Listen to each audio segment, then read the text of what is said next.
Today I'll be talking about the steps I take to clean my lint filter for my heat pump washer dryer. Keeping lint from getting on the condenser is one of the main ways of prolonging the life of a heat pump dryer, and keeping up with care is vital to that. Today I'll be showing the cleaning routine I use after every wash, also maintenance I do after 10 to 15 washes to help keep the dryer running well. First, you'll need a vacuum like this Dyson with a needle nose attachment and a gooseneck attachment, as well as a cloth to wipe things down. I've included links to some you can find on Amazon in the description. The first step is to take the lint catcher out of the washing machine like I have here. Most lint catchers for heat pump dryers will have a 2-layer system, some may only have one.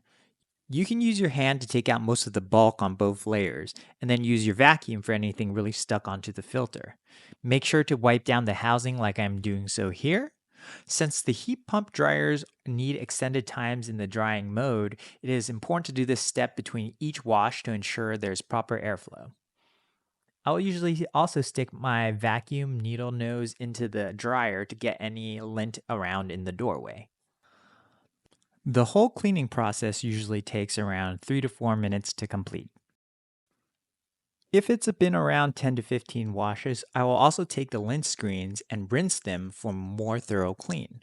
I'll run water through them for a good minute and let them air dry overnight. While it is drying, I will also attempt to clean inside the lint cabinet. I'll take the gooseneck extension to get deeper into the drum and vacuum out anything inside. I try to be very careful not to hit the fins on the condenser as those are very fragile. I will also use the gooseneck and wrap a towel around it to wipe down the inside. The next morning, I'll put the dry lint screens back into the housing.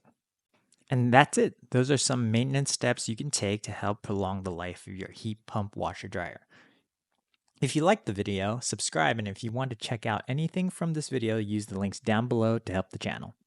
Alright, thanks. Bye.